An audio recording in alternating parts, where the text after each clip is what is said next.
ವೀಕ್ಷಕರೇ, Karnataka Ayurveda medical college ಮತ್ತು ಆಸ್ಪತ್ರೆ ಅರ್ಪಿಸುವ ಆರೋಗ್ಯ ಮಂಥನ ವಿಶೇಷ ವೈದ್ಯಕೀಯ ಸಂವಹನ ಕಾರ್ಯಕ್ರಮಕ್ಕೆ ಸ್ವಾಗತ. ನಾನು ದಿವ್ಯಾ. ಆಯುರ್ವೇದ ಅಂತ ಹೇಳಿದ ತಕ್ಷಣ ನಾವು ಬೇರೆ ಬೇರೆ ರೀತಿಯಾದಂತಹ ಒಂದು ಆರೋಗ್ಯ ಮಂಥನ ವಿಶೇಷ ವೈದ್ಯಕೀಯ ಸಂವಹನದಲ್ಲಿ ಈ ಒಂದು ಆಯುರ್ವೇದಕ್ಕೆ ಸಂಬಂಧಪಟ್ಟ ಕುರಿತಂತೆ ಬೇರೆ ಬೇರೆ ಚಿಕಿತ್ಸೆಗಳಾಗಿರ್ಬೋದು ಅಥವಾ ಔಷಧಿಗಳಾಗಿರ್ಬೋದು, ಯಾವ ರೀತಿಯಾದಂತಹ ಔಷಧಿಗಳನ್ನ ನೀಡಲಾಗುತ್ತೆ, ಜೊತೆಗೆ ಈ ಒಂದು ಪೋಷಣೆಯನ್ನ ಹೇಗೆ ಮಾಡ್ಕೋಬೇಕು, ಮಾನವನ ದೇಹದಲ್ಲಿ ದಿನನಿತ್ಯದ ಆಹಾರದ ಕ್ರಮಗಳು ಹೇಗಿರಬೇಕು, ಇದೆಲ್ಲದರ ಕುರಿತಾಗಿ ಕೂಡ ನಾವು ನಿಮಗೆ ತಿಳಿಸ್ಕೊಟ್ಟಿದ್ದೇವೆ. ಇವತ್ತಿನ ನಮ್ಮ ವಿಶೇಷ ಸಂಚಿಕೆಯಲ್ಲಿ ಬಾಲ ಪೋಷಣೆ ಮತ್ತು ಹಾಲುಣಿಸುವಿಕೆ ಈ ಬಗ್ಗೆ ಮಾಹಿತಿಯನ್ನ ನೀಡೋದಕ್ಕೆ ನಮ್ಮ ಜೊತೆ ಇದ್ದಾರೆ ಕರ್ನಾಟಕ ಆಯುರ್ವೇದ ಮೆಡಿಕಲ್ ಕಾಲೇಜ್ ಮತ್ತು ಆಸ್ಪತ್ರೆಯಲ್ಲಿ ಕೌಮಾರ ವೃತ್ತಿಯ ವಿಭಾಗದ ಸಹಾಯಕ ಪ್ರಾಧ್ಯಾಪಕಿಯಾಗಿರುವಂತಹ ಡಾಕ್ಟರ್ ಅಲ್ಮಾಸ್ ತರನ್ನುಮ್ ಅವರು ನಮ್ಮ ಜೊತೆ ಇದ್ದಾರೆ. ಕಾರ್ಯಕ್ರಮಕ್ಕೆ ಆತ್ಮೀಯವಾದಂತಹ ಸ್ವಾಗತ ಡಾಕ್ಟರ್. ಇವತ್ತಿನ ಒಂದು ವಿಶೇಷವಾದಂತಹ ವಿಷಯ ಅಂತಾನೆ ಹೇಳ್ಬೋದು, ಈ ಒಂದು ಬಾಲ ಪೋಷಣೆ ಮತ್ತು ಹಾಲುಣಿಸುವಿಕೆ ಇದರ ಕುರಿತಾಗಿ ಮಾಹಿತಿಯನ್ನ ಕೊಡ್ತಾ ಇದ್ರ. ಮೊದಲನೇದಾಗಿ ಯಾವ ತಿಂಗಳಲ್ಲಿ ಒಂದು ಘನ ಆಹಾರವನ್ನ ನೀಡಬಹುದು, ಅಂದ್ರೆ ಈ ಒಂದು ಮಕ್ಕಳಿಗೆ ಸಂಬಂಧಪಟ್ಟಾಗಿ ನಾವಿರೋದ್ರಿಂದ ಯಾವ ತಿಂಗಳಿಂದ ಈ ಒಂದು ಆಹಾರವನ್ನ ಕೊಡಬಹುದು ಅನ್ನೋದನ್ನು ತಿಳಿಸಿ. ಸಾಮಾನ್ಯವಾಗಿ ತಾಯಿಯ ಹಾಲು ಹುಟ್ಟಿನಿಂದ ಅರೌಂಡ್ 4 to 6 months ತನಕ ಅದರ ಬೆಳವಣಿಗೆಗೆ ಸಾಕಾಗ್ತದೆ. ಆದರೆ ಮಗು ಹೇಗೆ ಬೆಳೀತಾ ಹೋಗ್ತದೋ ಆವಾಗ ಅದಕ್ಕೆ ಪೋಷಕಾಂಶಗಳು ಬೇಕಾಗ್ತದೆ. ಈ ಪೋಷಕಾಂಶಗಳು ನಾವು ತಾಯಿಯ ಹಾಲು ಜೊತೆ ಘನ ಆಹಾರದಿಂದ ನೀಡುವಂಥದ್ದು. ಸಾಮಾನ್ಯವಾಗಿ ತಾಯಿಯ ಹಾಲು ಮಗುವಿಗೆ 4 ರಿಂದ 6 ತಿಂಗಳವರೆಗೆ ಬೆಳವಣಿಗೆಗೆ ಸಾಕಾಗ್ತದೆ. ಇದರ ನಂತರ ಮಗುವಿನ ಬೆಳವಣಿಗೆಗೋಸ್ಕರ ಪೋಷಕಾಂಶಗಳು ಅಗತ್ಯವಿರ್ತದೆ. ಇಂತಹ ಒಂದು ಪ್ರಕ್ರಿಯೆಯನ್ನು ನಾವು ವೀನಿಂಗ್ ಅಥವಾ ಕಾಂಪ್ಲಿಮೆಂಟ್ರಿ ಫೀಡ್ ಅಂತ ಹೇಳ್ತೇವೆ. ಇದರಲ್ಲಿ ನಾವು ಘನ ಆಹಾರವನ್ನು ಅಂದರೆ ತಾಯಿಯ ಹಾಲು ಜೊತೆ ಘನ ಆಹಾರವನ್ನು ಕೊಡುವಂಥದ್ದು. ತಂದೆ ತಾಯಿಯಂದರಿಗೆ ಯೂಶ್ವಲಿ ಯಂಗ್ ಮದರ್ಸ್ ಯಾರಿರ್ತಾರೆ, ಫಸ್ಟ್ ಮಗು ಇರ್ತದಲ್ಲ, ಅವರಿಗೆ ಬಹಳ ಗೊಂದಲ ಇರ್ತದೆ, ಏನು ಆಹಾರ ಕೊಡುವುದು, ಮಗುವಿಗೆ ಫಸ್ಟ್ ಏನು ಶುರು ಮಾಡಬೇಕಂತೇಳಿ. ಈ ವಿಷಯದಲ್ಲಿ ಕೆಲವೊಮ್ಮೆ ತಾಯಂದಿರು ಓವರ್ ಕಾನ್ಷಿಯಸ್ ಆಗಿಬಿಡ್ತಾರೆ ಮಗುವಿನ ಡೈಟ್ ವಿಷಯದಲ್ಲಿ. ಸೊ ಇದೊಂದು ವೀನಿಂಗ್, ಇದರದೊಂದು ಕ್ರಮವಿದೆ. ಈ ಕ್ರಮವನ್ನು ವಹಿಸಿದರೆ ಬಹಳ ಸುಲಭವಾಗುವಂಥದ್ದು. ಸಾಮಾನ್ಯವಾಗಿ 6 ತಿಂಗಳ ನಂತರ ಮಗು ಏನು ಮಾಡುತ್ತೆ ಅಂದರೆ ತಾಯಿಯ ಸ್ತನವನ್ನು ಕಚ್ಚುತ್ತೆ. ಇದೊಂದು ಇಂಡಿಕೇಶನ್ ನಮಗೆ ಘನ ಆಹಾರವನ್ನು ಶುರು ಮಾಡಬೇಕಂತ ಹೇಳಿ. ಸೊ ಹೀಗೆ ಘನ ಆಹಾರವನ್ನು ಈ ಟೈಮಿಂದ ಶುರು ಮಾಡುವಂಥದ್ದು. ಓಕೆ, ಅಂತ ಹೇಳಿದ್ರೆ ಈ ಒಂದು ಹಾಲುಣಿಸುವಿಕೆಯ ಪ್ರಕ್ರಿಯೆಯಿಂದನೇ ಒಂದು ಘನ ಆಹಾರ ಅನ್ನುವಂಥದ್ದು ಆಗ್ತಾ ಹೋಗುವಂಥದ್ದು. ಹೌದು. ಓಕೆ, ಮುಂದೆ ನೀವು ಹೇಳಿದ್ರಿ ಇದಕ್ಕೆ ಇದೇ ರೀತಿಯಾದಂತಹ ಒಂದು ಕ್ರಮಗಳಿದೆ ಅಂತ. ಈ ಒಂದು ಬಾಲ ಪೋಷಣೆಯನ್ನ ಮಾಡುವಂತಹ ಒಂದಷ್ಟು ಕ್ರಮಗಳಿದೆ. ಮೊದಲನೇದಾಗಿ ಆಹಾರವನ್ನ ಕೊಡಬೇಕಾದ್ರೆ ಇಂಥ ಒಂದು ಕ್ರಮವನ್ನ ಪಾಲಿಸಬೇಕಾಗುತ್ತೆ. ಹೌದು. ಯಾವುದು ಅಂತ ತಿಳಿಸ್ಕೊಡಿ, ಯಾವ ರೀತಿಯಾದಂತಹ ಕ್ರಮಗಳನ್ನ ಪಾಲಿಸಬಹುದು? ಸೊ ಈ ವೀನಿಂಗಲ್ಲಿ ಏನು ಮಾಡ್ತಿರೋದಂದರೆ ನಾವು ಸ್ತನ್ಯಪಾನದಿಂದ ಫ್ಯಾಮಿಲಿ ಡೈಟ್ ಕಡೆಗೆ ಶಿಫ್ಟ್ ಮಾಡುವಂಥದ್ದು. ಅಂದರೆ ಫ್ಯಾಮಿಲಿ ಡೈಟನ್ನು ಮಗುವನ್ನು ಇಂಟ್ರೊಡ್ಯೂಸ್ ಮಾಡುವಂಥದ್ದು. ಇದರಲ್ಲಿ ಏನು ಕ್ರಮ ವಹಿಸಬೇಕಂದ್ರೆ ಫಸ್ಟಿಗೆ ಆಹಾರವನ್ನು ಕೊಡುವಾಗ ಲಿಕ್ವಿಡ್ ಡೈಟನ್ನು ಶುರು ಮಾಡುವಂಥದ್ದು. ಅಂದರೆ ನೀರಿನ ಅಂಶ ಜಾಸ್ತಿ ಇರುವಂಥದ್ದು, ನೀರೇ ಅಂತ ತಿಳ್ಕೊಳ್ಳಿ, ಫ್ರೂಟ್ ಜ್ಯೂಸ್ ಆಗಲಿ ಅಂಥ ಆಹಾರವನ್ನು ಶುರು ಮಾಡುವಂಥದ್ದು. ಅದರ ನಂತರ ಕ್ರಮವಾಗಿ ಸೆಮಿ ಸಾಲಿಡ್ ಅಥವಾ ಅಂದರೆ ನೀರಿನಂಶ ಮತ್ತು ಘನಾಂಶ ಇಂಥ ಆಹಾರ, ಅದ ನಂತರ ಸಾಲಿಡ್ ಫುಡ್ಡನ್ನು ಶುರು ಮಾಡುವಂಥದ್ದು. ಸೊ ಇಂಥ ಟೈಮಲ್ಲಿ ನಾವು ಘನ ಆಹಾರ ಶುರು ಮಾಡುವಾಗ ಫಸ್ಟ್ ಟೈಮ್ ಈಗ ಕೊಡುವಾಗ ಆಹಾರ ಮಗುವನ್ನು ಅದರ ನಾಲಿಗೆ ಮೇಲೆ ಆಹಾರವನ್ನು ಇಡಬೇಕು. ಆಗ ಏನಾಗ್ತದೆ, ಮಗುವಿಗೆ ಆ ಆಹಾರದ್ದು ರುಚಿ ಗೊತ್ತಾಗುತ್ತೆ. ಒಮ್ಮೆ ಆಹಾರದ್ದು ರುಚಿ ಗೊತ್ತಾದಾಗ ಕೆಲವು ಮಕ್ಕಳಿಗೆ ಇಷ್ಟ ಆಗ್ತದೆ, ಕೆಲವು ಮಕ್ಕಳಿಗೆ ಇಷ್ಟ ಆಗಲ್ಲ. ಹೌದು. ಸೊ ಕೆಲವು ಮಕ್ಕಳು ಯಾರಿಗೆ ಇಷ್ಟ ಆಗೋದಿಲ್ಲ ಅವು ಅದನ್ನು ಉಗುಳುತ್ತೆ ಅಂತ ಹೇಳಿ ಅದನ್ನು ಫೋರ್ಸ್ ಮಾಡಿ ಪುನಃ ಕೊಡಬಾರ್ದು. ತಾಯಿ ತಾಳ್ಮೆಯಿಂದ ಸ್ವಲ್ಪ ಹೊತ್ತು ಬಿಟ್ಟು ಅಥವಾ 1-2 ದಿನ ಬಿಟ್ಟು ಪುನಃ ಆಹಾರವನ್ನು ಅಭ್ಯಾಸ ಆಗಲಿಕ್ಕೆ ಆವಾಗಲೇ ಕೊಡ್ತಾ ಇರಬೇಕು. ಸೊ ಹೀಗೆ ಆಹಾರವನ್ನು ಇನಿಷಿಯಲಿ ಲಿಕ್ವಿಡ್, ಆಮೇಲೆ ಸೆಮಿ ಸಾಲಿಡ್, ಆಮೇಲೆ ಸಾಲಿಡ್ ಫುಡ್ಡನ್ನು ಕೊಡುವಂಥದ್ದು. ಬಟ್ ವೀನಿಂಗ್ ಪ್ರೋಸೆಸ್ಸಲ್ಲಿ ಏನು ಆಹಾರ ನಾವು ಮಗುವಿಗೆ ಕೊಡ್ತೇವೋ ಅದು ಹೋಮ್ ಮೇಡ್ ಆಗಿರಬೇಕು, ಮನೆಯಲ್ಲೇ ತಯಾರಿಸಿರಬೇಕು, ಈಸಿಲಿ ಆಕ್ಸೆಸಿಬಲ್ ಆಗಿರಬೇಕು ಮತ್ತು ಕಲ್ಚರಲ್ಲಿ ಆಕ್ಸೆಪ್ಟೆಬಲ್ ಆಗಿರಬೇಕು. ಸೊ ಈ ಹೊಸ ಆಹಾರವನ್ನು ಒಂದು ಹೊತ್ತು ಒಂದು ಆಹಾರವನ್ನು ಇಂಟ್ರೊಡ್ಯೂಸ್ ಮಾಡುವಂಥದ್ದು. ಒಮ್ಮೆಲೆ ಎಲ್ಲ ಆಹಾರವನ್ನು ನಾವು ಇಂಟ್ರೊಡ್ಯೂಸ್ ಮಾಡಲಿಕ್ಕೆ ಆಗೋದಿಲ್ಲ. ಸೊ ಈ ಹೊಸ ಆಹಾರವನ್ನು ಒಂದು ಹೊತ್ತಿಗೆ ಒಂದು ಆಹಾರವನ್ನು ಇಂಟ್ರೊಡ್ಯೂಸ್ ಮಾಡಬೇಕು. ಒಂದೇ ಆಹಾರವನ್ನು ಪದೇ ಪದೇ ಕೊಟ್ಟು ಅದನ್ನು ಮಗುವನ್ನು ಫೋರ್ಸ್ ಮಾಡಬಾರ್ದು. ಬಟ್ ಇದರ ಜೊತೆ ನಾವು ಸ್ತನ್ಯಪಾನವನ್ನು ಕೂಡ ಕಂಟಿನ್ಯೂ ಮಾಡಬೇಕಾಗ್ತದೆ. ಈ ರೀತಿ ಇದರದೊಂದು ಕ್ರಮಗಳನ್ನು ವಹಿಸಬೇಕು. ಓಕೆ, ನೀವು ಇವಾಗ ಹೇಳಿದ್ರಿ ಈ ರೀತಿಯಾದ ಕ್ರಮಗಳನ್ನ ನಾವು ವಹಿಸಬೇಕು ಅಂತ. ಇವಾಗ ಮಗು ಹುಟ್ಟಿದ ತಕ್ಷಣದಿಂದನೇ ತಾಯಿ ತನ್ನ ಎದೆಹಾಲನ್ನ ಕೊಡೋದಕ್ಕೆ ಶುರು ಮಾಡ್ತಾರೆ. ಆದರೆ 6 ತಿಂಗಳವರೆಗೆ ಕೇವಲ ಎದೆಹಾಲು ಮಾತ್ರ ಕೊಡ್ಬೋದಾ, ಅಥವಾ ಈ ಒಂದು ನೀರಿನ ಅಂಶ ಇರುವಂತಹ ಆಹಾರ, ಬೇರೆ ಆಹಾರವನ್ನು ಕೂಡ ಕೊಡ್ಬೋದಾ, ಹೇಗೆ? ಇಲ್ಲ, 6 ತಿಂಗಳವರೆಗೆ ತಾಯಿ ಹಾಲೇ ಕೊಡಬೇಕು. ಯಾಕೆಂದರೆ ತಾಯಿ ಹಾಲಲ್ಲೇ ಘನಾಂಶನೂ ಇರುತ್ತೆ, ನೀರಿನ ಅಂಶನೂ ಇರುತ್ತೆ. ಅದು ನ್ಯಾಚುರಲ್. ಸೊ ತಾಯಿ ಹಾಲಲ್ಲಿ ಅನ್ನ ನೀರು ಎರಡೂ ಇರ್ತದೆ. ಸೊ ನಾವು ಹಾಗಾಗಿ ಬೇರೆ ಘನ ಅಂಶ ಅಥವಾ ನೀರಿನ ಅಂಶ ಯಾವುದೂ ಎಕ್ಸ್ಟ್ರಾ ಆಗಿ ಕೊಡೋದು ಬೇಡ. ಮಗುವಿನ ಜೀರ್ಣಶಕ್ತಿ ಕೂಡ ಅಷ್ಟು ಬೆಳೀತಾ ಇರ್ತದೆ. ಹಾಗೆ ನಾವು ಈ ಹೊಸ ಫುಡ್ ಇಂಟ್ರೊಡ್ಯೂಸ್ ಮಾಡಿದರೆ ಅದಕ್ಕೆ ಬೇದಿ ಅಥವಾ ಹೊಟ್ಟೆ ಉಬ್ಬರಿಸೋದು ಅಂತ ಕಷ್ಟಗಳು ಬರ್ಬೋದು, ಸಮಸ್ಯೆಗಳು ಬರ್ಬೋದು. ಅಂತ ಹೇಳಿದ್ರೆ 6 ತಿಂಗಳವರೆಗೆ ಯಾವುದೇ ರೀತಿಯಾದಂಥ ಆಹಾರವನ್ನು ಕೊಡದೆ ಕೇವಲ ತಾಯಿಯ ಹಾಲು ಮಾತ್ರ ಇದಕ್ಕೆ ಕೊಟ್ಟರೆ ಉತ್ತಮ ಅಂತ ಹೇಳಿದ್ರಿ. ಹೌದು. ಓಕೆ, ಮುಂದೆ ಕೇಳೋದಾದ್ರೆ ಆಹಾರವನ್ನ ಹೇಗೆ ಶುರು ಮಾಡಬೇಕು ಅಂತ ಹೇಳಿದ್ರೆ, ನೀವು ಇವಾಗ ಕ್ರಮವಾಗಿ ಈ ಒಂದು ಆಹಾರ ಪದ್ಧತಿಯನ್ನ ಪ್ರಾರಂಭ ಮಾಡಬೇಕು ಅಂತ. ಹಾಗಾದ್ರೆ ಯಾವ ರೀತಿ ಶುರು ಮಾಡಬೇಕು, ಯಾವ ಆಹಾರವನ್ನ ಮಗುವಿಗೆ ಮೊದಲನೇದಾಗಿ ನಾವು ಕೊಡಬಹುದು ಅಂತ? ಇದು ಬಹಳ ಪ್ರಮುಖವಾದ ಪ್ರಶ್ನೆ. ಸೊ ಯಾವ ಆಹಾರ ಕೊಡಬೇಕು, ಏನು ಕೊಡಬೇಕಂತ ಹೇಳಿ ತಾಯಂದಿರಿಗೆ ಸ್ವಲ್ಪ ಕನ್ಫ್ಯೂಷನ್ ಆಗಿರ್ತದೆ. ಸೊ ನಾನು ಹೇಳಿದಾಗೆ ಫಸ್ಟ್ ಆಹಾರದಲ್ಲಿ ಲಿಕ್ವಿಡ್ ಫಾರ್ಮ್, ಸೆಮಿ ಸಾಲಿಡ್ ಮತ್ತು ಸಾಲಿಡ್ ಈ ಕ್ರಮವನ್ನು ವಹಿಸಬೇಕು. ಆಮೇಲೆ ಈ 6 ತಿಂಗಳ ಏಜ್ ಗ್ರೂಪ್ ಏನಿದೆ ಅದೊಂದು ಬಹಳ ಇಂಪಾರ್ಟೆಂಟ್ ಏಜ್ ಗ್ರೂಪ್. ಈ ಏಜ್ ಗ್ರೂಪಲ್ಲಿ ಮಗು ಸ್ಕಿಲ್ ಡೆವಲಪ್ಮೆಂಟ್ ಮಾಡ್ತಾ ಇರ್ತದೆ. ಈಗ ನಾವು ಘನ ಆಹಾರ ಕೊಟ್ಟರೆ ಬಾಯಲ್ಲಿ ನಾಲಿಗೆಯಲ್ಲಿ ಇಟ್ಟು ಸಾಲೋ ಮಾಡುತ್ತೆ. ಇದು 6 ತಿಂಗಳೇನೆಯ ವಿಶೇಷವಾದ ಸ್ಕಿಲ್ ಡೆವಲಪ್ಮೆಂಟ್. ಸೊ ಈ 6 ತಿಂಗಳಲ್ಲಿ ನಾವು ಘನ ಆಹಾರವನ್ನು ಕೊಡಲಿಕ್ಕೆ ಸ್ಟಾರ್ಟ್ ಮಾಡಿದರೆ ಅದು ಈಸಿಯಾಗಿ ಅಕ್ಸೆಪ್ಟ್ ಮಾಡಿ ಅಭ್ಯಾಸ ಮಾಡ್ಕೊಳ್ತದೆ.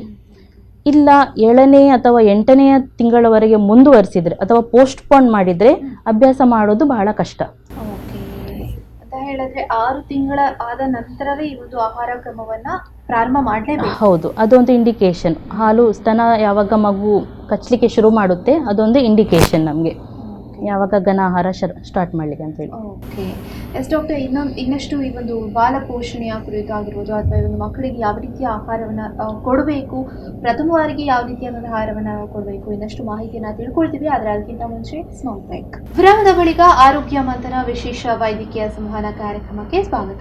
ಎಸ್ ವೀಕ್ಷಕರೇ, ಈ ಒಂದು ಬಾಲ ಪೋಷಣೆ ಅಂತ ಹೇಳಿದ್ರೆ ಮಕ್ಕಳಿಗೆ ಯಾವ ರೀತಿಯಾದಂಥ ಆಹಾರವನ್ನು ಕೊಡಬೇಕು ಅನ್ನೋದರ ಕುರಿತಾಗಿ ನಾವು ಮಾತಾಡ್ತಾ ಇದ್ವಿ. ನೀವು ಹೇಳಿದ್ರಿ ಇವಾಗ 6ನೇ ತಿಂಗಳಿಂದ ಈ ಒಂದು ಆಹಾರ ಕ್ರಮ ಅನ್ನುವಂಥದ್ದು ಪ್ರಾರಂಭವಾಗುತ್ತೆ ಅಂತ, ಕ್ರಮಬದ್ಧವಾಗಿ ಈ ಒಂದು ಆಹಾರವನ್ನ ಕೊಡಬೇಕು ಅಂತ ಕೂಡ ತಿಳಿಸ್ಕೊಟ್ರಿ. 6ನೇ ತಿಂಗಳಿಂದ ಹಿಡಿದು ಈಗ 1 ವರ್ಷದ ಒಂದು ಮಗುವಿಗೆ ಯಾವ ರೀತಿಯಾದಂತಹ ಆಹಾರಗಳನ್ನ ಕೊಡಬಹುದು, ಹೇಗೆ ಕೊಡೋದು ಈ ಒಂದು ಆಹಾರಗಳನ್ನ ಅನ್ನೋದನ್ನ ತಿಳಿಸ್ಕೊಡಿ. ಸೊ ಇನಿಷಿಯಲಿ ನಾನು ಹೇಳಿದಲ್ಲ, ಲಿಕ್ವಿಡ್ ಡೈಟ್ ಅಂದರೆ ಹಣ್ಣಿನ ರಸದಿಂದ ವಿಶೇಷವಾಗಿ 6 ತಿಂಗಳಲ್ಲಿ ಪ್ರಾರಂಭಿಸುವಂಥದ್ದು. ಸೊ ಸಾರ್ಬಿಟಾಲ್ ಅಂತೇಳಿ ಒಂದು ಕಂಟೆಂಟ್ ಸಾಮಾನ್ಯವಾಗಿ ಎಲ್ಲ ಹಣ್ಣಲ್ಲಿ ಇರುತ್ತೆ. ಈ ಸಾರ್ಬಿಟಾಲ್ ಅಂಶ ಕಮ್ಮಿ ಇರುವಂಥ ಹಣ್ಣುಗಳನ್ನು ನಾವು 6 ತಿಂಗಳಲ್ಲಿ ಇಂಟ್ರೊಡ್ಯೂಸ್ ಮಾಡುವಂಥದ್ದು. ಈ ಸಾರ್ಬಿಟಾಲ್ ಅಂದರೆ ಒಂದು ನ್ಯಾಚುರಲ್ ಶುಗರ್ ಆಲ್ಕೋಹಾಲ್. ಇದನ್ನು ವೀನಿಂಗ್ ಶುರು ಮಾಡುವಾಗಲೇ ಕೊಟ್ಟರೆ ಮಗುವಿಗೆ ಹೊಟ್ಟೆ ಉಬ್ಬರಿಸೋದು, ಹೊಟ್ಟೆ ನೋವು ಇಂಥ ಸಮಸ್ಯೆಗಳು ಬರುತ್ತೆ. ಈ ಬೆರೀಸ್, ಸ್ಟ್ರಾಬೆರಿ, ರಸ್ಬೆರಿ ಅಂಥದ್ರಲ್ಲಿ ಈ ಕಂಟೆಂಟ್ ಜಾಸ್ತಿ ಆಗಿರುತ್ತೆ. ಸೊ ಸಾರ್ಬಿಟಾಲ್ ಕಮ್ಮಿ ಇರುವಂಥ ಫ್ರೂಟ್ಸ್ ಅಂದರೆ ಸಿಟ್ರಸ್ ಫ್ರೂಟ್ಸ್, ಆರೆಂಜ್ ಆಗಲಿ, ಮುಸಂಬಿ ಆಗಲಿ, ಪೈನಾಪಲ್ ಇಂತಹ ಒಂದು ಫ್ರೂಟ್ಸನ್ನು ನಾವು ಇನಿಷಿಯಲಿ ಸ್ಟಾರ್ಟ್ ಮಾಡ್ಬೋದು. ಇದರ ಜೊತೆ ತಾಯಿ ಹಾಲನ್ನು ಕೂಡ ಕಂಟಿನ್ಯೂ ಮಾಡಬೇಕು. ಮತ್ತು ಒಂದೊಂದು ಫ್ರೂಟ್ ಜ್ಯೂಸನ್ನು ಒಂದೊಂದು ಟೈಮಿಗೆ ಕೊಡುವಂಥದ್ದು. ಸೊ ಕ್ರಮೇಣವಾಗಿ ತರಕಾರಿ ಸೂಪ್, ಮನೆಗೆ ಬಳಸುವಂಥ ತರಕಾರಿಯನ್ನು ಬೇಯಿಸಿ ಅದರ ನೀರಿನಂಶ ಮಾತ್ರ ಕೊಡುವಂಥದ್ದು, ಸೋಜಿ ಕೊಡ್ಬೋದು. ಈ ರೀತಿಯ ಆಹಾರಗಳನ್ನು ನಾವು 6ನೇ ತಿಂಗಳಲ್ಲಿ ಶುರು ಮಾಡ್ಬೋದು. ಇದರ ಜೊತೆ ತಾಯಿಯ ಹಾಲನ್ನು ಕೂಡ ಮುಂದುವರಿಸಬೇಕು. ಈಗ ಅದು 6ನೇ ತಿಂಗಳಲ್ಲಿ ಆಯಿತು. 7ನೇ ತಿಂಗಳಲ್ಲಿ ಮಗು ಏನು ಮಾಡ್ತದೆ ಅಂದರೆ ಒಂದು ಕಪ್ ಹಿಡಿದು ಕುಡಿಯುವಂಥದ್ದು ಮಾಡ್ತದೆ. ಇದು ಅದರ ಸ್ಕಿಲ್ ಡೆವಲಪ್ಮೆಂಟ್. ಸೊ ಏನೆಲ್ಲ ಫ್ರೂಟ್ ಜ್ಯೂಸಸ್ ನಾವು ಕೊಡ್ತಿದ್ವೋ ಅದನ್ನು ಕಪ್ಪಲ್ಲಿ ಹಾಕಿ ಸ್ವಲ್ಪ ಅದರ ಪ್ರಮಾಣ ಜಾಸ್ತಿ ಮಾಡಿ 7ನೇ ತಿಂಗಳಲ್ಲಿ ಕೊಡುವಂಥದ್ದು. ಈಗ ನಾವೊಂದು ರಸ್ ಕೊಟ್ಟರೆ ಮಗು ಅದು ತಿನ್ನಲಿಕ್ಕೆ ನೋಡ್ತದೆ. ಸೊ ಹಾಗೆ ಕಪ್ಪಿಂದ ಕುಡಿಲಿಕ್ಕೆ ನೋಡ್ತದೆ. ಇಂಥ ಒಂದು ಸ್ಕಿಲ್ ಡೆವಲಪ್ಮೆಂಟ್ ಆಗುವುದರಿಂದ ನಾವು ಫ್ರೂಟ್ ಪಲ್ಪ್ ಅಂದರೆ ಫ್ರೂಟನ್ನು ಅಂದರೆ ಪೂರ್ತಿ ಹಣ್ಣಾಗಿರುವ ಬಾಳೆ ಇಂಥವನ್ನೆಲ್ಲ ಚಂದ ಮಾಡಿ ಮ್ಯಾಶ್ ಮಾಡಿ ಇಂಥ ಆಹಾರಗಳನ್ನು ನಾವು 7th ಮಂತಲ್ಲಿ ಕೊಡುವಂಥದ್ದು. ಓಕೆ. ಇನ್ನು ಮುಂದುವರಿದರೆ 8th ಮಂತ್. 8th ಮಂತಲ್ಲಿ ಮಗು ಏನು ಮಾಡ್ತದೆ ಅಂದರೆ ಪ್ಲೇಟಿಂದ ಹೆಕ್ಕಿ ತಿನ್ನೋದು, ಚಮಚೆಯಿಂದ ತಿನ್ನೋದು, ಇಂಥ ಒಂದು ಸ್ಕಿಲ್ ಡೆವಲಪ್ಮೆಂಟ್ ಆಗ್ತದೆ. ಸೊ ಈ ತಿಂಗಳಲ್ಲಿ ನಾವು ಕೊಡುವಂಥ ಆಹಾರವೇನೆಂದರೆ ಅನ್ನ, ದಾಲ್, ಖಿಚಡಿ ಮಾಡಿ ಕೊಡ್ಬೋದು, ಚಪಾತಿಯನ್ನು ಹಾಲಲ್ಲಿ ಹಾಕಿ ಮೆದು ಮಾಡಿ ಕೊಡ್ಬೋದು, ಹೌದು, ಖೀರ್ ಕೊಡ್ಬೋದು, ಪಾಯಸ, ಫ್ರೂಟ್ಸಲ್ಲಿ ಪಪಾಯ ಹಣ್ಣು ಕೊಡ್ಬೋದು, ಆವಿಯಲ್ಲಿ ಬೇಯಿಸಿದ ಆ್ಯಪಲ್, ಇಂಥ ಫ್ರೂಟ್ಸ್ ಕೊಡ್ಬೋದು, ಮೊಸರು ಕೊಡ್ಬೋದು. ಸೊ ಇವೆಲ್ಲ ಐಟಮ್ಸ್ಗಳನ್ನು ನಾವು 8th ಮಂತಲ್ಲಿ ಇಂಟ್ರೊಡ್ಯೂಸ್ ಮಾಡ್ಬೋದು. ಆದರೆ ಒಂದು ಆಹಾರವನ್ನು ಒಂದೇ ಹೊತ್ತು ಇಂಟ್ರೊಡ್ಯೂಸ್ ಮಾಡುವಂಥದ್ದು. ಹೊಸ ಆಹಾರ ಇಂಟ್ರೊಡ್ಯೂಸ್ ಮಾಡುವ ಮುನ್ನ 3 ರಿಂದ 4 ದಿನ ಗ್ಯಾಪ್ ಇಟ್ಟು ಮತ್ತೆ ಇಂಟ್ರೊಡ್ಯೂಸ್ ಮಾಡೋದು. ಈಗ ಆಹಾರ ಮಗುವಿಗೆ ಇಷ್ಟ ಇಲ್ಲ ಅಂತ ಹೇಳಿದರೆ ನಾವು ಫೋರ್ಸ್ ಮಾಡಲಿಕ್ಕೆ ಯಾವತ್ತೂ ಹೋಗಬಾರ್ದು. ಸೊ ಇದಾಯಿತು 8ನೇ ತಿಂಗಳು. ಇನ್ನು 9ನೇ ತಿಂಗಳಲ್ಲಿ 8ನೇ ತಿಂಗಳಲ್ಲಿ ಏನು ಆಹಾರವನ್ನು ಕೊಡ್ತಿದ್ವೋ ಅದನ್ನು ಇನ್ನು ಜಾಸ್ತಿ ಪ್ರಮಾಣದಲ್ಲಿ ಹೆಚ್ಚಾಗಿ ಕೊಡುವಂಥದ್ದು. ಇಂತಹ ಆಹಾರವನ್ನು ದಿವಸಕ್ಕೆ 5 ರಿಂದ 6 ಬಾರಿ ಮಗುವಿಗೆ ನಾವು ಕೊಡ್ಬೋದು. ಸೊ ಇದರ ಜೊತೆ ಸ್ತನ್ಯಪಾನವನ್ನು ಮುಂದುವರಿಸಬೇಕು. ಬಟ್ ವಿಶೇಷವಾಗಿ ಮಗುವಿಗೆ ಒಂದು ತಟ್ಟೆ ಕೊಟ್ಟು ಅದರಲ್ಲಿ ಸ್ವಲ್ಪ ಆಹಾರ ಹಾಕಿ ಒಂದು ಚಮಚೆ ಕೊಟ್ಟು ತಿನ್ನಿಸಿದರೆ ಅದು ಬಹಳ ಖುಷಿಯಿಂದ ತಿನ್ನುತ್ತೆ. ಈ ಸ್ಕಿಲ್ ಆ ಟೈಮಲ್ಲಿ ಡೆವಲಪ್ ಮಾಡ್ತಾ ಇರುತ್ತೆ ಅಲ್ವಾ. ಸ್ವಲ್ಪ ತಾಯಿಗೆ ಕಷ್ಟ ಆಗ್ತದೆ, ಅದು ಮಗು ಚೆಲ್ದಿ ಬಿಡ್ತದೆ ಕೆಳಗೆ. ಬಟ್ ಈ ರೀತಿ ಅಭ್ಯಾಸ ಮಾಡೋದರಿಂದ ಮಗು ಬೇಗ ಶಿಸ್ತು ಕಲಿತದೆ. ತನ್ನ ಆಹಾರವನ್ನು ತಾನೇ ಅಡ್ಜಸ್ಟ್ ಮಾಡಿಕೊಂಡು ಮ್ಯಾನೇಜ್ ಮಾಡ್ಕೊಂಡು ತಿನ್ನೋದು ಬೇಗ ಕಲಿಯುತ್ತೆ. ಇನ್ನು 10ನೇ ಮತ್ತು 11ನೇ ತಿಂಗಳಲ್ಲಿ ಇನ್ನಷ್ಟು ಬಗೆಯ ಆಹಾರವನ್ನು ಇಂಟ್ರೊಡ್ಯೂಸ್ ಮಾಡ್ಬೋದು. ನಾನ್ ವೆಜ್ ಡೈಟನ್ನು ಕೂಡ ಸ್ವಲ್ಪ ಇಲ್ಲಿ ಇಂಟ್ರೊಡ್ಯೂಸ್ ನಾವು ಮಾಡ್ಕೊಳ್ಬೋದು. ಅಂತ ಹೇಳಿದ್ರೆ 1 ವರ್ಷಕ್ಕಿಂತ ಮುಂಚೆ ಒಂದು ನಾನ್ ವೆಜ್ ಡೈಟನ್ನು ಶುರು ಮಾಡ್ಬೋದು. ಜಸ್ಟ್ ಸ್ವಲ್ಪ ಶುರು ಮಾಡ್ಬೋದು, ಜಾಸ್ತಿ ಇಲ್ಲ. ಇವಾಗ ಏನು 6ನೇ ತಿಂಗಳಿಂದ 1 ವರ್ಷದವರೆಗೆ ಯಾವ ರೀತಿಯಾದಂತಹ ಈ ಒಂದು ಫುಡ್ಡನ್ನು ಕೊಡಬಹುದು ಮಕ್ಕಳಿಗೆ ಅನ್ನೋದನ್ನು ತಿಳಿಸ್ಕೊಟ್ರಿ. ಮುಂದೆ ಕೇಳೋದಾದರೆ ಈ ಒಂದು ಘನ ಆಹಾರ ನೀಡುವಂತಹ ಸಮಯದಲ್ಲಿ ಏನಾದರೂ ತೊಂದರೆಗಳಾದರೆ ಅಥವಾ ಮಕ್ಕಳಲ್ಲಿ ಕೆಲವೊಂದು ಇವಾಗ 6 ತಿಂಗಳು ಆದ ತಕ್ಷಣ ಈ ಒಂದು ಏನು ಫ್ರೂಟಿನ ಒಂದು ರಸಗಳನ್ನೆಲ್ಲ ಕೊಡೋದಕ್ಕೆ ಪ್ರಾರಂಭ ಮಾಡ್ತೀವಿ. ಈ ಒಂದು ಸಂದರ್ಭಗಳಲ್ಲಿ ಹೊಟ್ಟೆ ಉಬ್ಬಿಸುವಂಥದ್ದಾಗಿರ್ಬೋದು ಅಥವಾ ಈ ಒಂದು ಏನು ವಾಮಿಟಿಂಗ್ ಆಗುವಂತಹ ಒಂದು ಚಾನ್ಸಸ್ಗಳೆಲ್ಲ ಇರುತ್ತೆ. ಇಂಥ ಸಂದರ್ಭಗಳಲ್ಲಿ ಏನು ಮಾಡ್ಬೋದು ಮನೆಯಲ್ಲಿ ಅಂತ? ಸೊ ಈ ಹೊಟ್ಟೆ ಉಬ್ಬರಿಸೋದು ಅಥವಾ ವಾಂತಿ ನೀವೇನು ಹೇಳಿದ್ರು, ಇದಕ್ಕೆಲ್ಲ ಕೆಲವು ಕಾರಣಗಳಿವೆ. ಏನು ಕಾರಣ ಅಂತ ಹೇಳಿದರೆ, ಒಂದು ತುಂಬ ಕಡಿಮೆಯಾಗಿ ಆಹಾರವನ್ನು ನೀಡೋದು ಅಥವಾ ತುಂಬ ಜಾಸ್ತಿಯಾಗಿ ಆಹಾರವನ್ನು ಕೊಡೋದು, ಇಲ್ಲ wrong technique of feeding. Okay. So ತುಂಬ ಕಡಿಮೆ ಆಹಾರ ತಿನ್ನುವ ಮಕ್ಕಳ ಲಕ್ಷಣ ಏನಿರ್ತದೆ ಅಂದರೆ, ಆಹಾರ ಕೊಟ್ಟ ತಕ್ಷಣ ಬೇಗನೆ ನುಂಗಿ ಬಿಡುತ್ತೆ. ನುಂಗಿ ಒಮ್ಮೆ ಬೇಗ ತಿಂದಾಗ ಅದರ ಹೊಟ್ಟೆ ಪೂರ್ತಿ ಆಗುತ್ತೆ. ಆದ ತಕ್ಷಣ ಮಲ್ಕೊಳ್ಬೋದು. ನಾವು ನೋಡಿದ್ದೇವೆ, ನವಜಾತ ಶಿಶು ಎಲ್ಲ ಹೊಟ್ಟೆ ತುಂಬ ಹಾಲು ಕುಡಿದ ಮೇಲೆ ತನ್ನನ್ನು ತಾನೇ ಮಲಗ್ತದೆ. ಬಟ್ ಇಂಥ ಮಕ್ಕಳಲ್ಲಿ ಯಾರಿಗೆ ಕಡಿಮೆ ಆಹಾರ ತಿಂತಾರೋ ಅವರು ಮಲಗ್ತಾರೆ, ಬಟ್ ಪುನಃ 1 ಅವರಲ್ಲೇ ಎದ್ದು ಪುನಃ ಬಿಟ್ಟು ಅಳುವುದೆಲ್ಲ ಶುರು ಮಾಡ್ತಾರೆ. ಇದು ಯಾಕೆಂದರೆ ಅವರಿಗೆ ಪುನಃ ಹಸಿವೆ ಆಗ್ತದೆ, ಆಹಾರ ಸಾಕಾಗೋದಿಲ್ಲ. ಅಥವಾ ಏನು ಮಾಡ್ತೇವೆ ಅಂದರೆ, ಮಗು ಜೋರು ಹಸಿವೆ ಆದಾಗ ಆವಾಗ ಆಹಾರ ಕೊಡ್ತೇವೆ ಅಥವಾ ಜೋರು ಅತ್ತಾಗ ಆಹಾರ ಕೊಡ್ತೇವೆ. ಈ ವೇಳೆ ಏನಾಗುತ್ತೆ, ಮಗು ಆಹಾರ ನುಂಗುವಾಗ ಗಾಳಿಯನ್ನು ಸಹ ನುಂಗಿ ಬೀಳ್ತದೆ. ಇದರಿಂದ ವಿಬಂಧ ಅಂದರೆ ಕಾನ್ಸ್ಟಿಪೇಷನ್ ಏನು ಹೇಳ್ತೇವೆ ಆ ತೊಂದರೆ, ಮತ್ತು ಭೇದಿ ಆಗ್ಬೋದು. ಭೇದಿ ಪದೇ ಸ್ವಲ್ಪ ಭೇದಿ ಆಗೋದು, ಇಂಥ ಲಕ್ಷಣ ನಾವು ಮಕ್ಕಳಲ್ಲಿ ಕಂಡು ಬರ್ಬೋದು. ಇದಕ್ಕೆ ಏನು ಪರಿಹಾರ ನಾವು ಕೊಡಬೇಕಂದ್ರೆ, ಸಣ್ಣ ತುತ್ತು ಮಾಡಿ ಸ್ವಲ್ಪ ಸಮಯಕ್ಕೆ ಆಹಾರವನ್ನು ಕೊಡಬೇಕು. ಯಾವುದೇ ಆಹಾರವನ್ನು ಒತ್ತಾಯ ಮಾಡಿ ಕೊಡಲಿಕ್ಕೆ ಹೋಗಬಾರ್ದು. ಇನ್ನು ಓವರ್ ಫೀಡಿಂಗ್ ಅಂದರೆ ಅತಿಯಾಗಿ ಆಹಾರವನ್ನು ಕೊಡೋದು. ಇದರಿಂದ ಏನಾಗುತ್ತೆ, ಮಕ್ಕಳು ಅತಿಯಾಗಿ ಆಹಾರವನ್ನು ಸೇವಿಸ್ತಾರೆ, ಬಟ್ ಆ 2 ಆಹಾರದ ಮಧ್ಯೆ ಆಹಾರ ಕೊಟ್ಟಾಗ ಅದು ಸಂತೋಷವಾಗಿ ಆಹಾರವನ್ನು ತಗೊಳ್ಳೋದಿಲ್ಲ. ಇಂಥದ್ರಲ್ಲಿ ತುಂಬ ಜೋರಾಗಿ ಭೇದಿ ಆಗೋದು, ವಾಂತಿ ಆಗೋದು, ಒಕ್ಕಾರಿಕೆ ಆಗೋದು, ಇಂಥವೆಲ್ಲ ಸಿಂಪ್ಟಮ್ಸನ್ನು ಕಾಣ್ತೇವೆ ನಾವು. ಓಕೆ. ಅಂತ ಹೇಳಿದ್ರೆ ಈ ಒಂದು ಏನು ಫುಡ್ ಅಡ್ಜಸ್ಟ್ ಆಗೋದಕ್ಕೆ ಕೂಡ ತುಂಬ ಸಮಯನೇ ಬೇಕಾಗುತ್ತೆ ಅಂತ. ಹೌದು. ಇವಾಗ ಇವತ್ತು ಏನು ಒಂದು ಫ್ರೂಟಿನ ಜ್ಯೂಸ್ ಏನಾದರೂ ಇವತ್ತು ಕೊಟ್ಟರೆ ಇನ್ನು 4-5 ದಿನ ಬಿಟ್ಟು ಬೇರೆ ಹೊಸ ಫುಡ್ಡನ್ನು ನಾವು ಇಂಟ್ರೊಡ್ಯೂಸ್ ಮಾಡಬೇಕು. ಹೌದು, ಒಂದೇ ಫುಡ್ಡನ್ನು ಪದೇ ಡೈಲಿ ಅದೇ ಫುಡ್ ಕೊಡಬಾರ್ದು. ಮಗುವಿಗೆ ರುಚಿಯಾಗಿ ಕೊಡಬೇಕು ಆಹಾರವನ್ನು. ಓಕೆ. ಎಸ್ ವೀಕ್ಷಕರೇ, ಇನ್ನಷ್ಟು ಮಾಹಿತಿಯನ್ನು ತಿಳ್ಕೊಳ್ಳೋಣ, ಆದರೆ ಅದಕ್ಕಿಂತ ಮುಂಚೆ ಸ್ಮಾಲ್ ಬ್ರೇಕ್. ವಿರಾಮದ ಬಳಿಕ ಆರೋಗ್ಯ ಮಂಥನ ವಿಶೇಷ ವೈದ್ಯಕೀಯ ಸಂವಹನ ಕಾರ್ಯಕ್ರಮಕ್ಕೆ ಸ್ವಾಗತ. ಎಸ್ ವೀಕ್ಷಕರೇ, ಈ ಒಂದು ಮಕ್ಕಳಿಗೆ ಯಾವ ರೀತಿಯಾದಂಥ ಆಹಾರವನ್ನು ಕೊಡಬೇಕು, 6ನೇ ತಿಂಗಳಿಂದ 1 ವರ್ಷದವರೆಗೆ ಯಾವ ರೀತಿಯಾದಂತಹ ಆಹಾರ ಕ್ರಮಗಳನ್ನ ಪಾಲಿಸಬೇಕು, ಒಂದೊಂದು ತಿಂಗಳಲ್ಲಿ ಯಾವ್ಯಾವ ವಿಧದ ಆಹಾರವನ್ನ ಕೊಡಬಹುದು ಅನ್ನೋದನ್ನ ತಿಳ್ಕೊಂಡ್ವಿ. ಡಾಕ್ಟರ್, ನೀವು ಇವಾಗ ಮಾತಾಡ್ತಾ ಹೇಳಿದ್ರೆ ಈ ಒಂದು ರಾಂಗ್ ಟೆಕ್ನಿಕ್ ಫೀಡಿಂಗ್ ಅಥವಾ ಟೆಕ್ನಿಕ್ಸ್ ಇರುವಂಥ ಒಂದು ಆಹಾರ ಕ್ರಮ ಅಂತ. ಈ ಒಂದು ರಾಂಗ್ ಟೆಕ್ನಿಕ್ಸ್ ಮತ್ತು ಈ ಒಂದು ಫೀಡಿಂಗ್ ಅಂದರೆ ಏನು ಅನ್ನೋದನ್ನು ತಿಳಿಸ್ತೀವಿ. ಯಾವ ರೀತಿಯಾದಂತಹ ಒಂದು ಆಹಾರ ಇದು? ಸೊ ಈಗ ಸಾಮಾನ್ಯವಾಗಿ ತಾಯಿ ಹಾಲಲ್ಲಿ ಐರನ್ ಕಂಟೆಂಟ್ ಸಿಗೋದಿಲ್ಲ.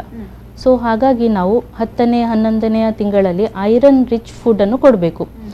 ಸೊ ನಾವೇನು ಮಾಡಬೇಕಂದ್ರೆ ಘನ ಆಹಾರವನ್ನು ಯಾವಾಗ ಕೊಡ್ತೇವೋ ಸ್ತನ್ಯಪಾನ ಅದರ ನಂತರ ಮಾಡಬೇಕು. ಫಸ್ಟಿಗೆ ಘನ ಆಹಾರವನ್ನು ನೀಡಿ ಮತ್ತೆ ಸ್ತನ್ಯಪಾನವನ್ನು ಕೊಡಬೇಕು. ಹೀಗೆ ಮಾಡ್ತಾ ಮಾಡ್ತಾ ಒಂದು ಹೊತ್ತಿನ ಸ್ತನ್ಯಪಾನವನ್ನು ನಿಲ್ಲಿಸುವಂಥದ್ದು. ರಾಂಗ್ ಫೀಡಿಂಗ್ ಅಂತ ಹೇಳಿದರೆ ಒಂದು ತರಕಾರಿ ಅಥವಾ ಯಾವುದೇ ಆಹಾರ ಅದು ಮಗುವಿನ ದೇಹಕ್ಕೆ ಒಳ್ಳೆಯದು, ನಮಗೆ ಗೊತ್ತಿರ್ತದೆ, ಆದರೆ ಮಗುವಿಗೆ ಟೇಸ್ಟ್ ಇಲ್ಲದೆ ಇಷ್ಟವಾಗುವುದಿಲ್ಲ. ಆಗ ಅದನ್ನು ನಾವು ಫೋರ್ಸ್ ಮಾಡಿ ಕೊಡ್ತೇವೆ. ನೆಕ್ಸ್ಟ್ ಟೈಮ್ ಏನು ಮಾಡ್ತದೆ ಅಂದರೆ ಆ ಮಗು ಅದನ್ನು ನೆನಪಿಟ್ಕೊಳ್ತದೆ. ನಾವು ಅದಕ್ಕೆ ಇಷ್ಟ ಇದ್ದ ಆಹಾರ ಕೊಟ್ಟರು ಅದು ಉಗುಳ್ತದೆ, ಥಿಂಕಿಂಗ್ ಆ ಆಹಾರ ಇಷ್ಟ ಇಲ್ಲದ ಆಹಾರ ಕೊಡ್ತಿದ್ದಾರೆ ಅಂತೇಳಿ. ಸೊ ಮತ್ತು ಇನ್ನೊಂದು ಫೋರ್ಸ್ ಮಾಡಿ ಕೊಡುವಂಥದ್ದು ಆಹಾರ. ಇದು ಈ ರೀತಿ ಪ್ರಕ್ರಿಯೆ, ಇದೊಂದು ರಾಂಗ್ ಟೆಕ್ನಿಕ್ಸ್ ಇನ್ ಫೀಡಿಂಗ್ ಅಂತ ಹೇಳಿ. ಅಂತ ಹೇಳಿದ್ರೆ ಆಹಾರವನ್ನ ಕೊಡಬೇಕಾದ್ರೆ ಕೂಡ ತಾಯಂದಿರು ಅಷ್ಟೇ ಎಚ್ಚರಿಕೆಯನ್ನು ವಹಿಸಬೇಕಾಗುತ್ತೆ ಅಂತ ಹೇಳಿದ್ವಿ. ಓಕೆ, ಇವಾಗ ಮಕ್ಕಳಲ್ಲಿ ಈ ಒಂದು ತೂಕ ಅನ್ನುವಂಥದ್ದನ್ನು ಹೇಗೆ ಜಾಸ್ತಿ ಆಗ್ತದೆ? ಕೆಲವರು ಈ ಒಂದು ಡಯಟ್ ಫುಡ್ಡನ್ನು ಫಾಲೋ ಮಾಡಿದರೂ ಕೂಡ ಮಕ್ಕಳಿಗೆ ಸ್ವಲ್ಪವೇ ಆಹಾರವನ್ನು ಕೊಟ್ಟರೂ ಕೂಡ ಈ ಒಂದು ಮಕ್ಕಳಲ್ಲಿ ದೇಹದ ತೂಕ ಏನು ಹೆಚ್ಚಾಗ್ತಾ ಹೋಗುತ್ತೆ. ಇದು ಯಾವ ಕಾರಣಕ್ಕಾಗಿ? ಸೊ ಇದೊಂದು ಎಲ್ಲ ತಾಯಂದಿರು ಕೇಳುವಂತಹ ಕಾಮನ್ ಕ್ವೆಶನ್ಸ್. OPDಗೆ ಬರುವಂಥ ಪೇಷಂಟ್ಸ್ ಎಲ್ಲರೂ ಈ ಪ್ರಶ್ನೆಯನ್ನು ಕೇಳ್ತಾರೆ, ನನ್ನ ಮಗುವಿನ ತೂಕ ಹೆಚ್ಚುವುದಿಲ್ಲ ಅಂತೇಳಿ. ಸೊ ಈ ತೂಕ ಹೆಚ್ಚಳಕ್ಕೆ ಒಂದು ಕ್ರಮ ಇದೆ. ಆಯಾಯ ಏಜಲ್ಲಿ ಆಯಾಯ ಬೆಳವಣಿಗೆ ಅಂಕದಲ್ಲಿ ಮಾತ್ರ ತೂಕ ಹೆಚ್ಚಾಗೋದು. ಸೊ ಈ ನವಜಾತ ಶಿಶು ಹುಟ್ಟಿದ ಮಗು ಏನಿರುತ್ತೆ, ಸಾಮಾನ್ಯವಾಗಿ ನಾರ್ಮಲ್ ವೇಟ್ ಇರೋದು 2.5 to 3.5 kg.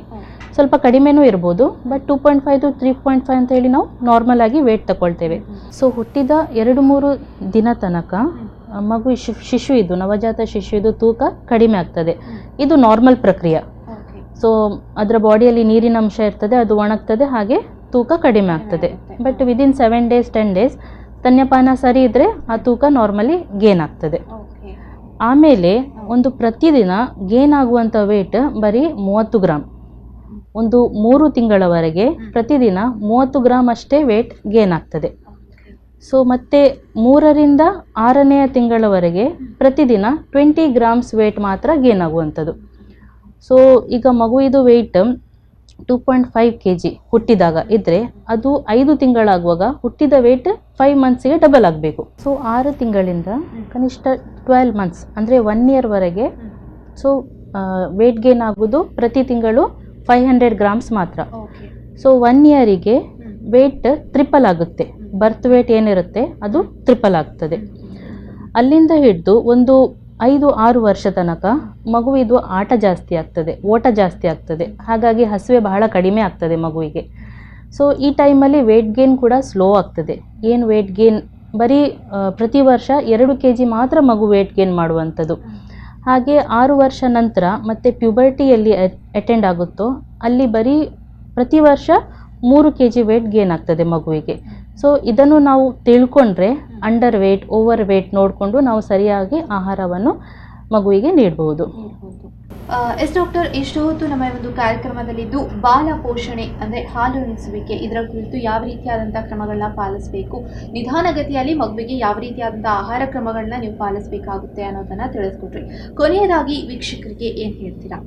ಸೊ 6 ತಿಂಗಳಲ್ಲಿ ನಾವು ಏನು ಫ್ರೂಟ್ ಜ್ಯೂಸಸನ್ನು ಕೊಡ್ತೇವೋ ಅದು ಮಗುವಿನ ಹೊಟ್ಟೆ ತುಂಬ ಸಣ್ಣದಾಗಿರ್ತದೆ. ಇನಿಷಿಯಲಿ ನಾವು ಬರೀ 1ರಿಂದ 2 ಚಮಚೆ ಜ್ಯೂಸ್ ಹಾಗೆ ಸ್ಟಾರ್ಟ್ ಮಾಡಬೇಕು. ಗ್ರ್ಯಾಜುವಲಿ ಅದನ್ನು ಇನ್ಕ್ರೀಸ್ ಮಾಡುವಂಥದ್ದು. ಮತ್ತು ನಾನು 11ನೇ 12ನೇ ತಿಂಗಳಲ್ಲಿ ಏನು ಆಹಾರ ಹೇಳಿದ್ನೋ ಅದು ದಿವಸಕ್ಕೆ 4ರಿಂದ 5 ಸತಿ ಕೊಡ್ಬೋದು. ಮಕ್ಕಳಲ್ಲಿ ವಿಬಂಧದ ತೊಂದರೆ ಇರುವುದರಿಂದ ಒಂದು 8ನೇ ತಿಂಗಳ ನಂತರ ಮಗುವಿಗೆ ನಾವು ಬಿಸಿ ನೀರನ್ನು ಮಲಗುವಾಗ ಸ್ವಲ್ಪ ಉಗುರು ಬಿಚ್ಚು ಬಿಸಿ ನೀರನ್ನು ಕೊಟ್ಟು ಮಲಗಿಸೋದು, ಮತ್ತು ಎದ್ದಾಗ ಕೂಡ ಬಿಸಿ ನೀರನ್ನು ಕೊಡುವಂಥ ಅಭ್ಯಾಸ ಮಾಡಿದರೆ ಈ GIT ಸಮಸ್ಯೆಗಳು ಜಾಸ್ತಿ ಮಗುವಿಗೆ ಆಗುವುದಿಲ್ಲ. ಎಸ್ ಡಾಕ್ಟರ್, ಎಷ್ಟು ಹೊತ್ತು ನಮ್ಮ ಒಂದು ಕಾರ್ಯಕ್ರಮದಲ್ಲಿದ್ದು ಮಕ್ಕಳಿಗೆ ಯಾವ ರೀತಿಯಾದಂಥ ಆಹಾರವನ್ನು ಕೊಡಬೇಕು, 6ನೇ ತಿಂಗಳಿಂದ 1 ವರ್ಷದವರೆಗೆ ಕ್ರಮಾನುಬದ್ಧವಾಗಿ ಯಾವ ರೀತಿಯ ಆಹಾರವನ್ನು ಕೊಡಬೇಕು ಅನ್ನೋದನ್ನು ತಿಳಿಸ್ಕೊಡೋಕ್ಕಾಗಿ ನಿಮಗೆ ಧನ್ಯವಾದಗಳು. Thank you. ಎಸ್ ವೀಕ್ಷಕರೇ, ಇದಾಗಿತ್ತು ನಮ್ಮ ಇವತ್ತಿನ ಆರೋಗ್ಯ ಮಂಥನ ವಿಶೇಷ ವೈದ್ಯಕೀಯ ಸಂವಹನ ಕಾರ್ಯಕ್ರಮ. ಮುಂದಿನ ಸಂಚಿಕೆಯಲ್ಲಿ ಮತ್ತಷ್ಟು ಮಾಹಿತಿಗಳೊಂದಿಗೆ ನಿಮ್ಮ ಮುಂದೆ ಹಾಜರಾಗಿರ್ತೀನಿ. ಅಲ್ಲಿವರೆಗೂ ನಿರಂತರವಾಗಿ ನೋಡ್ತಾ ಇರಿ V4 News 24/7. ಇದು ಮುನ್ನುಡಿ ಮುನ್ನಡೆಗಾಗಿ.